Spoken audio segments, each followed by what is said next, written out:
Hello friends, welcome back to my channel. उम्मीद करती हूँ कि आप सब अच्छे ही होंगे। तो फ्रेंड्स, जैसे कि आप जानते हैं कि जो लोग हिंदी विषय से जुड़े हैं, पोस्ट ग्रेजुएशन कर रहे हैं, ग्रेजुएशन कर रहे हैं या अन्य किसी माध्यम से हिंदी विषय से जुड़े हुए हैं, तो उन सभी के लिए ये जो चैनल है बेहद मददगार साबित होता है और होता आया है। इस चैनल के माध्यम से हिंदी विषय में जितनी भी रचनाएं हैं, उन सभी रचनाओं के जो भी प्रश्न हैं जो आपकी परीक्षा के लिए बेहद महत्वपूर्ण है, और उन रचनाओं की जो व्याख्या है वो सभी इस चैनल पे उपलब्ध कराई जाती है। मेरी कोशिश ये रहती है कि मैं आपको कम से कम शब्दों में समझा सकूं और आप अपना उत्तर अच्छे से तैयार कर पाए। ठीक है, तो फ्रेंड्स, आज की जो वीडियो होने वाली है उसमें हम एक नई कहानी के महत्वपूर्ण प्रश्न को लेकर बात करने वाले हैं। तो फ्रेंड्स, बिना किसी देरी के आज की वीडियो शुरू करते हैं।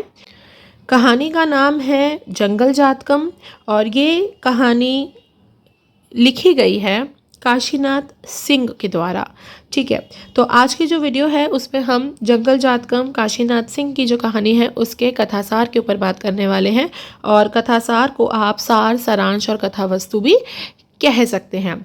परीक्षा में आपसे कुछ भी बोला जा सकता है। सारांश लिखने को भी आ सकता है, सार लिखने को भी आ सकता है, कथा वस्तु लिखने के लिए भी आ सकती है और कथा सार भी बोला जा सकता है। तो आइए शुरू करते हैं। इस कहानी में लेखक ने पेड़ों के दुख और उनकी मनोदशा को व्यक्त किया है। बरगद, जो कि एक बूढ़ा पेड़ है, उसने दुखी मन से सभी वनस्पतियों की पीड़ा का वर्णन किया है। पेड़ों का कटना निश्चित था, ये सोचकर वे अपने मन में दुखी थे। कौन दुखी थे? बरगद, बरगद का पेड़ जो कि बहुत बूढ़ा है, वो दुखी था। कहानी का अंत पाठकों पर अपना प्रभाव छोड़ता है और जो अंत है वो कैसा है? वो दुखांत है। ठीक है, दुख से भरा है। जंगल, जो वन के रूप में जाना जाता है, वह अपने आप में बहुत बड़ा होता है। इन जंगलों से आदिकाल से ही मनुष्यों का संबंध स्थापित है। दोनों के बीच गहरा संबंध है। पहले जंगलों में ही आदमी का वास हुआ करता था, इसलिए उसका जन्म से ही प्रगाढ़ संबंध आज तक भी बना हुआ है। आदमी जंगलों में बहुत अधिक प्यार करता है। लेखक कहता है कि जब मैं जंगल कहता हूँ तो उसका अर्थ है संसार। वह अपने में सागर, पहाड़ की तरह रूप लिए हुए होता है। जंगल में पेड़ों की अन्य प्रजातियां मिलती हैं, उसमें घोर अंधेरा होता है। वह अपने में डरावने तथा हरियाली लिए हुए होते हैं, मगर उनमें सबसे बड़ी विशेषता ये पाई जाती है कि वह आपस में एक होते हैं। उनमें किसी तरह का भेदभाव नहीं होता है, उनमें आपस में एकता होती है। ठीक है, जंगल जातकम एक ऐसे जंगल की कहानी है जिस पर विकास के हरकारों की नज़र लग चुकी है। पश्चिम से उठे और अपनी ओर आते आसमान तक काले गर्द को देख जंगल के पेड़ पौधे भय मिश्रित आश्चर्य में पड़ जाते हैं। लेकिन जब वे देखते हैं कि ये काले धब्बे कुछ और नहीं, घमोच है, मनुष्य और कुल्हाड़ियों का एक काफिला है जिसने तालाब के पास अपना डेरा डंडा गाड़ दिया है, तो उन्हें और आश्चर्य होता है, क्योंकि घमोच जैसा जीव उन्होंने पहले कभी नहीं देखा था। तो क्या होता है कि जंगल में मनुष्य का और कुल्हाड़ियों का एक काफिला आ जाता है, जिसको देखकर जो वनस्पतियां हैं, जो पेड़ पौधे हैं, वो आश्चर्यचकित हो जाते हैं, वो भय उनमें भर जाता है। ठीक है, वे भागे भागे जंगल के सबसे बुजुर्ग पेड़ के पास पहुंचते हैं और ये जानने की उत्सुकता जाहिर करते हैं कि माजरा आखिर क्या है, वे कौन है और उनकी योजना क्या है। तो जो बाकी सब जंगल की वनस्पतियां हैं, पेड़ पौधे हैं, वो क्या करते हैं? वो जंगल के सबसे बुजुर्ग पेड़ यानी कि बरगद के पेड़ के पास पहुंचते हैं और उनके पास जानने की ये उत्सुकता होती है। ठीक है, वो अपनी उत्सुकता जाहिर करते हैं उस बूढ़े बरगद पेड़ के पास कि आखिर माजरा क्या है, ये लोग कौन हैं और उनकी योजना क्या है। बुजुर्ग बरगद उन्हें बताता है कि घोड़े की लगाम पकड़ने वाला जीवन मनुष्य है। पेड़ों द्वारा और कुरेदे जाने पर बरगद कहता है कि घोड़े पर बैठने वाला जीवन मनुष्य नहीं हो सकता, क्योंकि वह इतना तौंदियत है कि उसकी टांगें अदृश्य हो गई और उसके भार से घोड़ा मेंढक हो गया है। लेकिन इस जवाब से पेड़ों की उत्सुकता समाप्त नहीं होती। वे बरगद से कुछ और बोलने का आग्रह करते हैं। इस पर बरगद चिंतित स्वर में कुछ और न पूछने का आग्रह करता है। जब पेड़ कहते हैं कि क्या इनका कंदमूल फल से स्वागत किया जाए, तो बरगद उन्हें झल्लाकर मना करता है और कहता है कि उनमें जंगल छोड़कर तुरंत चले जाने के लिए कहना चाहिए। ठीक है, जब कुछ भी स्पष्ट समझने में असफल पेड़ तालाब के किनारे चल देते हैं, लेकिन वहां घमोच की आदेशात्मक चीख सुनाई पड़ती है। वह अपने कुल्हाड़ों से जंगल की बस्तियों को उजाड़ देने को कहता है। वह यहाँ मनुष्यों के लिए कारखाने, मिलें, कोयले के खादान खोलने की दुहाई देता है और साहस भरता है कि इनके लंबे चौड़े आकार से डरने की ज़रूरत नहीं है। तो जो घमोच है वो क्या चाहता है, वो यहाँ पे जंगल को काटकर और वहाँ की जो भी बस्तियाँ हैं जंगल की, उन सबको उजाड़ कर वो वहाँ पर कारखाने, कोयले की खादानें और मिलें स्थापित करना चाहता है। ठीक है, और वो लंबे चौड़े आकार वाले पेड़ों से भी डरता नहीं है। कौन नहीं डरता है? घमोच नहीं डरता है। ठीक है, तभी एक उत्साही कुल्हाड़ा एक पुराने सूखे ठुंड पर झपट पड़ता है, लेकिन दूसरे ही पल टकराकर अपनी साथियों के बीच आ गिरता है और बेहोश हो जाता है। मनुष्य कुल्हाड़े को ललकारता है, लेकिन वह बेदम जमीन पर अंतिम सांसें गिनने लगता है। सभी कुल्हाड़े उसको घेर कर खड़े हो जाते हैं और घमोच के आदेश पर भी वे नहीं हिलते हैं। ये दृश्य देख पेड़ घमोच के पास पहुंचते हैं और बरगद का फरमान सुनाते हैं, लेकिन वह दलील देता है कि वे सब मानवता के लिए यहाँ आए हैं और वापस नहीं लौटेंगे। तो जब जंगल के बाकी सभी पेड़ बरगद का फरमान सुनाने घमोच के पास पहुँचते हैं, तो उस समय जो घमोच है वो अपनी दलील ये देता है कि मैं मानवता के लिए यहाँ आया हूँ और हम वापस यहाँ से नहीं लौटेंगे। पेड़ कहते हैं कि आप खुद मनुष्यों को गुलाम बनाकर फिरते हैं, आपकी मानवता की दलील को कैसे हम मान लें। लेकिन मनुष्य घमोच के कहे का पालन करता है। पेड़ मनुष्य के साथ अपनी सजीवन का हवाला देते हैं और अंत में उसे मनुष्य मानने तक से इनकार कर देते हैं। ठीक है, इस वार्तालाप से खिन्न होकर घमोच क्रोधित हो उठता है और धमकी देते हुए किसी भी प्रश्न का उत्तर देने से इनकार कर देता है। इसी बीच एक दरखत घमोच की रौबीली आवाज़ की तारीफ कर देता है। पेड़ों में फूट डालने के लिए घमोच दरखत को समझदार और विनम्र कहते हुए मनुष्य को उससे बात करने का इशारा करता है। तो कोई एक दरखत होता है जो कि घमोच की रौबीली आवाज़ की तारीफ कर देता है, और दरखत भी एक किस्म का एक पेड़ होता है। ठीक है, तो पेड़ों में आपस में फूट डालने के लिए जो घमोच होता है वो क्या करता है, वो दरखत को समझदार और विनम्र बताता है। ठीक है, और उसको ये कहता है कि मनुष्य को उससे बात करने का इशारा देता है। ठीक है, जो उसके अपने लोग होते हैं घमोच के, उसको इशारा देता है कि वो उससे बात करे, जिससे कि पेड़ों के बीच में फूट डल सके। ठीक है, मनुष्य घमोच और दरखत के बीच बिचौलिए की भूमिका निभाते हुए घमोच के साथ बातचीत के लिए आमंत्रित करता है। तो जो मनुष्य घमोच है और दरखत के बीच जो बिचौलिए की भूमिका निभाते हुए जो घमोच है वो बातचीत करने के लिए दरखत को आमंत्रित करता है।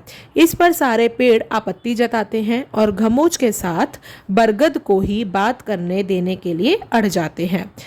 दरखत भी पेड़ के सुर से सुर मिला देता है। घमोच अब फूट डालो रणनीति का अनुसरण करते हुए दरखत और पेड़ों के बीच असमानता और भेदभाव की ओर इशारा करता है। पेड़ों के बीच में और फूट डालने के लिए वो क्या करता है, वो फूट डालो रणनीति का अनुसरण करता है। यानी कि वो क्या करता है कि पेड़ों के बीच में जो असमानता है, ठीक है, जो भेदभाव है, उसकी ओर इशारा करता है।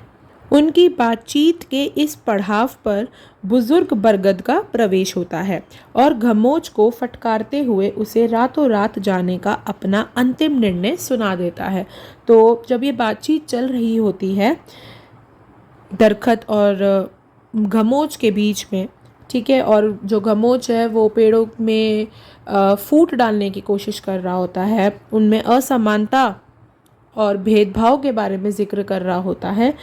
तो इस बातचीत के पड़ाव पर बुजुर्ग बरगद का प्रवेश होता है और वो घमोच को फटकारते हुए उसे अपना अंतिम निर्णय सुना देता है और रातों रात जाने के लिए कह देता है। घमोच चीखते हुए कुल्हाड़ों को आदेश देता है कि वह इन पेड़ों पर टूट पड़े और आदेश मिलते ही 15-20 कुल्हाड़े बरगद की ओर झपट पड़ते हैं, मगर वह सभी कुल्हाड़े हवा में उछलकर उनकी दाढ़ी में जाकर फंस जाते हैं।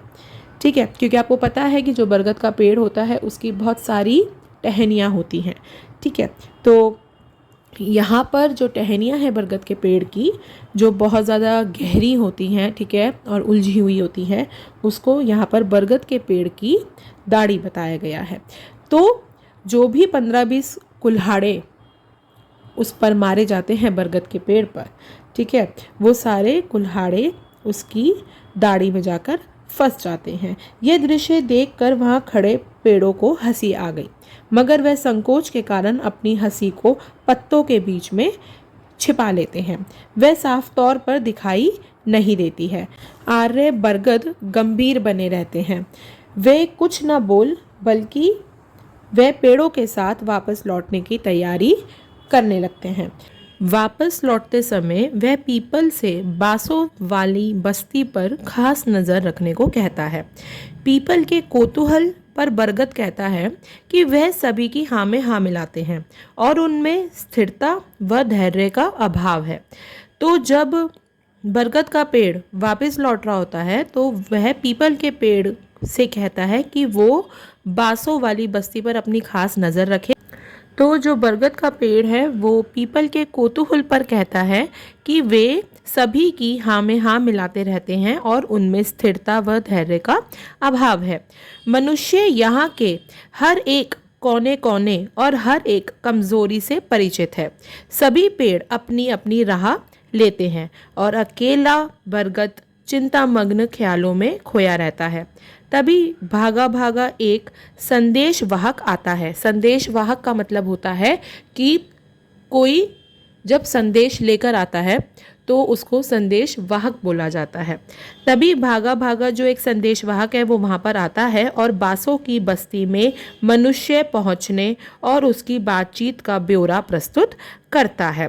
तो जो संदेशवाहक है वो बांसों की बस्ती में मनुष्य के पहुंचने का और उसकी जो बातचीत हो रही होती है मनुष्यों की, उसका जो ब्यौरा है वो संदेशवाहक प्रस्तुत करता है। जब पता चलता है कि बातचीत में दरखत भी मौजूद था तो बरगद का जो पेड़ होता है वो बेहोश हो जाता है। उनको इस हालत में देखकर जो बाकी पेड़ होते हैं वो हैरान और दुखी हो उठते हैं। चारों तरफ शोर मच गया होता है। सभी आसपास के पेड़ अपने को असहाय समझने लगते हैं, क्योंकि जो सबसे बूढ़ा और समझदार पेड़ होता है वो बरगद का पेड़ होता है। ठीक है, और जब बरगद का पेड़ बेहोश हो जाता है तो ऐसी हालत में जो सारे पेड़ होते हैं वो हैरान हो जाते हैं, दुखी हो जाते हैं और अपने आप को असहाय महसूस करने लगते हैं। ठीक है, सभी पेड़ भागे भागे बरगद के पेड़ के पास आ जाते हैं। होश आने पर बरगद का जो पेड़ है वो चिंतित पेड़ों की तरफ देखते हुए अनहोनी की आशंका को व्यक्त करने वाली एक गाथा सुनाता है, जिसका अर्थ होता है कि जब पेड़ पेड़ के, लोहा लोहे के, मनुष्य मनुष्य के दुश्मन हो जाए तो तबाही आसान है। तो ये जो पंक्ति है जो बरगद के पेड़ ने सभी पेड़ों को एक तरह से सुनाई होती है, ये उसने क्यों सुनाई होती है? ये उसने इसलिए सुनाई होती है कि जब बरगद का पेड़ ये देखता है कि जो दरखत का पेड़ है, ठीक है, वो मनुष्यों की तरफ से लड़ रहा है, यानी कि जो दरखत का पेड़ है वो अपने साथी, अपने पेड़ों के खिलाफ लड़ रहा है और मनुष्यों की तरफ से लड़ रहा है। ठीक है, वो मनुष्य की तरफ है। तो ये जो पंक्ति है जो बरगद का पेड़ बोलता है वो यही बोलता है कि जब पेड़ पेड़ के, लोहा लोहे के, मनुष्य मनुष्य के दुश्मन हो जाए तो तबाही आसान है। ठीक है, तो यहाँ पर जो बरगद का पेड़ होता है वो एक तरह से बाकी पेड़ों का दुश्मन बन चुका होता है और वो मनुष्य की तरफ से लड़ रहा होता है। ठीक है, तो इसलिए बरगद का पेड़ ये पंक्ति बोलता है। ठीक है, आगे चलते हैं। मैं उम्मीद करती हूँ कि आपको अच्छे से समझ आ रहा होगा। लेकिन यदि वह अपनी जगह डटकर लड़े तो जीवन की एक नहीं चलेगी। यानी कि मतलब यही है कि अपनी जगह पर आपको डटकर अगर आप खड़े होते हैं, डटकर लड़ते हैं तो आपको कोई नहीं हरा सकता है। आँखों के किनारों से आंसुओं की बूंदें निकली नहीं थी मगर वह चिंता में लीन थे। यहाँ पे किसकी बात हो रही है? यहाँ पे बरगद के पेड़ की बात हो रही है। बड़ी ही कठिनाई से उनके मुंह से सौम्य नाम निकला। बरगद की गाथा से चारों तरफ खामोशी छा जाती है। किसी अनहोनी के आतंक से भयभीत हो जाते हैं और यही कहानी का अंत हो जाता है। तो इस कहानी के माध्यम से हम ये देखते हैं कि जो कथानक का ताना बाना है वो जल, जंगल, ज़मीन और आदिवासी विमर्श के इर्द गिर्द बुना गया है। जो ये कथानक है वो पूंजीवादी विकास और प्राकृतिक संपदा से भरपूर जो जंगल के निवासी हैं, जिनको हम आदिवासी के नाम से भी बोलते हैं, उनके बीच द्वंद्व और संघर्ष को उभारती है। एक तरफ जो है वो प्राकृतिक संपदा है जो कि जिसमें हमारे जल, जंगल, ज़मीन आ जाते हैं और जिसमें एक पूंजीवादी विकास है। तो इन दोनों के बीच के संघर्ष और द्वंद्व को ये कहानी उभारती है। तो फ्रेंड्स, इस कहानी का जो कथा सार है, जिसको आप सार, सारांश, कथा सार भी कह सकते हैं, ये चारों एक ही एक तरह से मिले जुले शब्द हैं। इन चारों शब्दों में से अगर कोई भी आपके प्रश्न में आ जाता है तो आपको इन सब का मतलब एक ही लेना है। ठीक है, तो मैंने इस वीडियो के माध्यम से आपको इस कहानी का कथा सार, सारांश, कथा वस्तु सरल शब्दों में समझाने का प्रयास किया है। मैं उम्मीद करती हूँ कि आपको अच्छे से समझ आ गया होगा। मैंने बहुत सरल ढंग से और कम समय में कम से कम शब्दों में समझाने का प्रयास किया है। ठीक है, अब आप अपना उत्तर अच्छे से तैयार कर पाएंगे और इस वीडियो को देखने के बाद या देखने से पहले जो लोग मेरी वीडियो को इस कहानी के पढ़ने के बाद देख रहे हैं तो उनको तो ये कहानी बहुत अच्छे से समझ आ जाएगी। लेकिन जिन लोगों ने अगर कहानी अभी तक नहीं पढ़ी है और वो ये वीडियो देख रहे हैं तो उनको भी कहानी अच्छे से समझ तो आ जाएगी। लेकिन कुछ प्रश्न ऐसे होते हैं जैसे कि भाषा शैली का प्रश्न है, ठीक है, चरित्र चित्रण का प्रश्न है या तात्विक समीक्षा का प्रश्न है जो आपके पेपर में आते हैं। उन प्रश्नों में क्या होता है कि आपको उदाहरण भी देना होता है पंक्तियों के माध्यम से।